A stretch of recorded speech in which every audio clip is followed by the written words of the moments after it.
There used to be a school down on Lapahoihoi Point, which is right down at sea level. In that tsunami, 20 children and 4 teachers were killed by the tsunami. It's especially tragic because nobody understood what they were seeing. The first wave was just gentle flooding, and then the ocean receded. People went out on the receding ocean. And it wasn't until the third wave came along, which was half an hour after the first wave, that anybody died. So if anyone had understood what they were looking at, they could have just walked away from the ocean and nobody would have died. The most damaging tsunamis come from big subduction zone earthquakes. Those are earthquakes that occur where the ocean is sliding down underneath the edge of the continent. The overriding plate, the continent gets deformed more and more and more, and eventually it can't take it anymore, and it breaks and releases, and that's the earthquake. So you're changing the shape of the ocean bottom over a huge area of the seafloor in just a few minutes, faster than the water can flow out of the way. The seafloor lifts up the ocean, and you get a lump of excess water at the sea surface, and that lump collapses in it, and that produces waves. The waves attack the nearby shoreline, but they also spread out across the ocean to us in Hawaii. And it's not just one wave, it's a whole bunch of waves, because the initial lump oscillates. And the waves are a very long distance apart. They may be 100 miles or more from one wave to the next. Hawaii is right in the middle of the Pacific, so we are surrounded in subduction zones. In 1960, the greatest earthquake ever measured happened in Chile. It took 16 hours for that tsunami to reach Hawaii. In 2011, Japan produced an enormous tsunami which crossed the entire Pacific Ocean. That tsunami took 8 hours to reach Hawaii. Our closest and most dangerous threat is from Alaska, which is 4 to 5 hours. The locally generated tsunami is what keeps me awake at night. The main danger for tsunamigenic events is Hawaii Island. We have a couple of spots on the island of Hawaii that are a specific concern. The first one is down south at Kalapana. And there, the tsunami can arrive in less than 2 minutes if you are that close. And you can watch from the video the travel times. 14 minutes to Hilo, 20 minutes to Kailua Kona, Hana, 25 minutes, Ka'alui, 41 minutes, Honolulu, 46 minutes, and Kauai, 54. You might hear a loud roar or a huge rumble, but the other thing you might hear is complete silence. If the water pulls out, there is no ocean on the shoreline any longer, and you won't hear the waves lapping. Well, what do you feel? You feel it shaking. If the shaking is so strong that it knocks you down, then as soon as you're able to, you need to get to high ground. If you are near the shoreline, be aware of nature's own warning signs to evacuate now from a tsunami. Feel. If the ground shakes so strongly that you have difficulty standing, or if you feel any shaking that lasts more than 20 seconds, a tsunami may follow. Listen. Tsunamis often roar or make a sound like a freight train as they approach. Look. If the ocean does anything strange, an unusual rise or fall of the sea level lasting several minutes, expect a big wave to appear. If you're in a building and feel an earthquake so strong you have difficulty standing, first protect yourself from falling objects that may shake loose. Drop to the floor. Take cover under a strong desk or table and hold on. Start counting. If shaking is still going on after 20 seconds, evacuate as soon as you can. Immediately evacuate to higher ground to escape potential tsunami waves. You may not have much time. To summarize, for a local earthquake and tsunami, you should become aware of potential danger by detecting the natural tsunami warning signs. An official warning may be issued, but you should act independent of an official warning because of the close proximity of the earthquake and the potential to generate a tsunami that can impact the coast in mere minutes. For a distant tsunami, most people will be alerted from an official warning and will have at least 3 hours to act. Warnings are provided by the siren, TV, radio, and your smartphone. A key component of the emergency warning system is the all-hazard statewide outdoor warning siren. Turn on your local radio or television to listen to emergency messages. NOAA Weather Radio will be activated. If you're on Oahu, you can also sign up to receive emergency email, text, and push alerts directly to your smartphone on hnlalert.gov from the Honolulu Department of Emergency Management's website. For Kauai, sign up for emergency alert notifications on the county's emergency management website using the Wireless Emergency Notification System, or WENS. On Maui, use Maui Emergency Management Agency's MEMA Alerts service. For Hawaii Island, to receive emergency notifications, sign up on the Hawaii County Civil Defense Agency's website or by using the Everbridge app. In addition to public alerts from the state and counties, the federal government has arranged with major cell phone carriers to provide wireless emergency alerts, known as WIA. If you go to the settings on your phone and enable the notifications, you will receive the relevant emergency messages, whether you're on Oahu, Hawaii County, or out of state. To protect life and property, the Pacific Tsunami Warning Center's Tsunami Warning System provides advanced warning of destructive tsunamis. The PTWC notifies the state and county emergency management offices when a tsunami watch or a tsunami warning is issued. A tsunami watch is a heads-up advanced warning that action may be necessary. Watches are based purely on seismic information, without confirmation that a destructive tsunami is underway. A tsunami watch will either be upgraded to a tsunami warning or canceled. In Hawaii, the sirens do not sound for a tsunami watch. When a watch is issued, the public should be watching their TV, listening to the radio, and monitoring messages from their respective county's emergency management office. The Pacific Tsunami Warning Center may also inform the public in the form of an advisory or a low-level warning. Sometimes, while there is a significant tsunami, it will not be large enough to require an evacuation of the coast. Instead, instructions may be given to clear the beaches, and people are advised to leave the water or head out to sea if they are in boats, though an evacuation is not ordered. A tsunami warning is the highest level of a tsunami alert. Warnings are issued due to the imminent threat of a tsunami from a large undersea earthquake or following confirmation that a potentially destructive tsunami is underway. Warnings advise that the appropriate action be taken in response to the tsunami threat. Such actions could include the evacuation of low-lying coastal areas and the movement of boats and ships out of harbors to deep water. Warnings are updated at least hourly or as conditions warrant to continue, expand, reduce, or cancel the warning.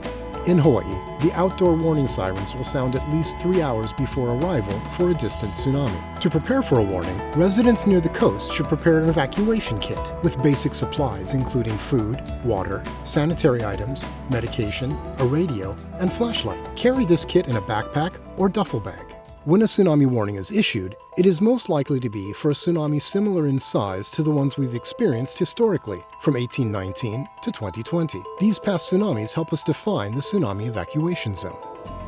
Scientists have also modeled a worst-case scenario for a tsunami that has not impacted Hawaii in recorded history, but could occur. This extreme tsunami has a low percentage of occurrence, but extremely high consequence. If this happens, you may need to evacuate further inland. Tsunami evacuation maps can be found online at the state or county's emergency management or civil defense agency websites. When there is a tsunami evacuation warning, evacuate the red area and go to the yellow or green areas. If in the rare case there is an extreme tsunami warning, evacuate out of the red and yellow areas and go to the green area.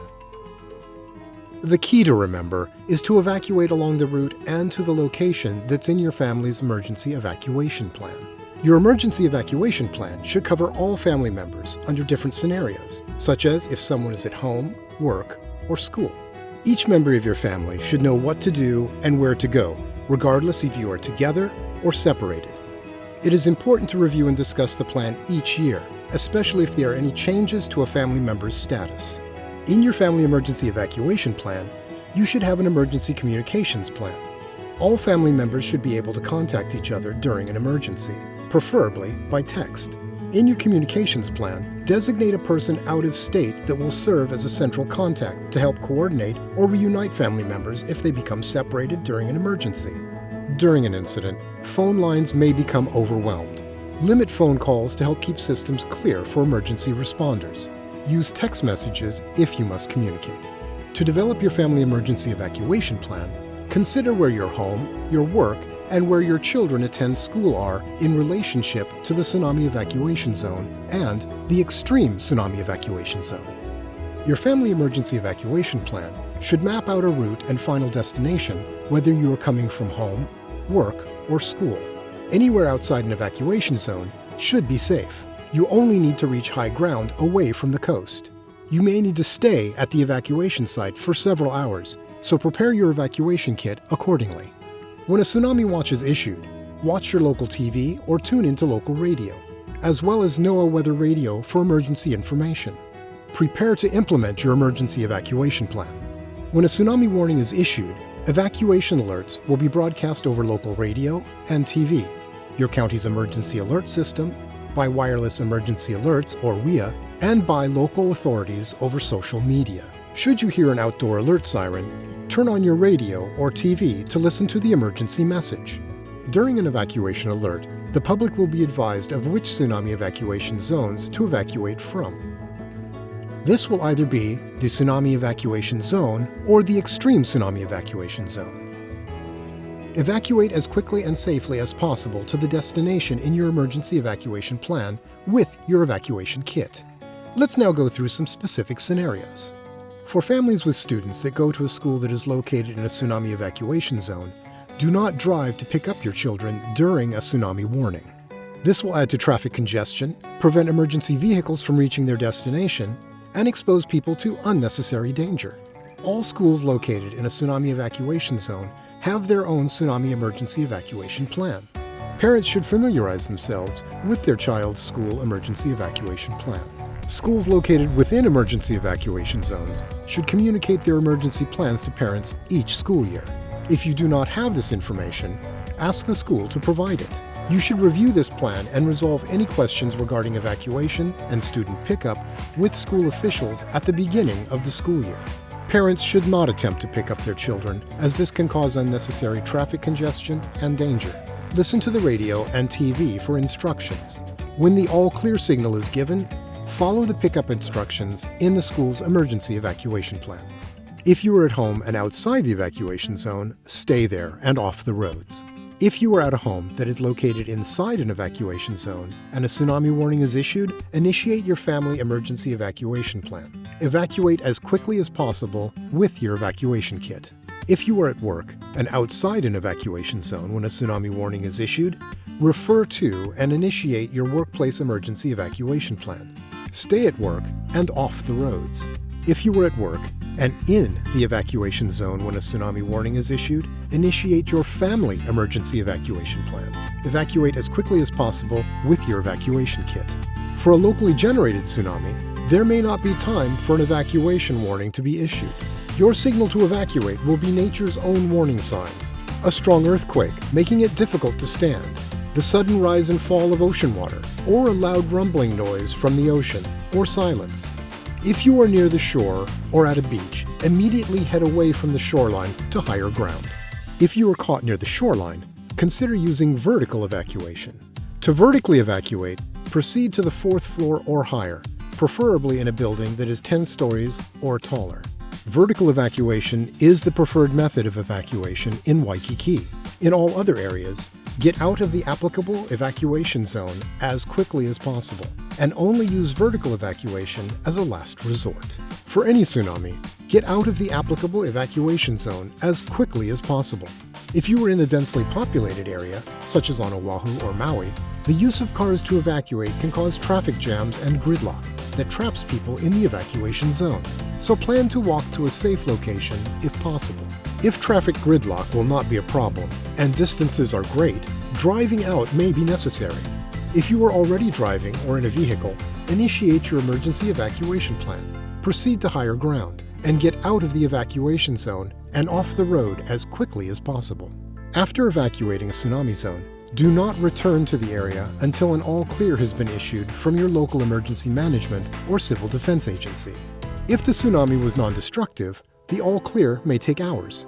If the tsunami was destructive, the all-clear may take days. Continue to monitor the situation by local TV and radio and with your county emergency notification system. A cancellation of a tsunami warning from the Pacific Tsunami Warning Center is not an all clear. Any tsunami that has a shoreline run-up of 1 foot or more is dangerous. That threshold of danger was exceeded all around the state during the Japan tsunami of March 11, 2011. There were at least 3 places where the tsunami reached over 15 feet above normal sea level. Moloa'a on Kauai, Mokuleia on Oahu, and the Po'opo'o on the island of Hawaii. A 15-foot rise is an extremely dangerous tsunami. At Kahului, the water did not reach quite that high, but saw the greatest flooding, which was almost half a mile inland. By all measures, this was a very dangerous tsunami. Fortunately, almost everyone in Hawaii took the warning seriously. Approximately 70,000 people took the appropriate action to evacuate. Thanks to widespread public cooperation, Hawaii's response was effective and no lives were lost.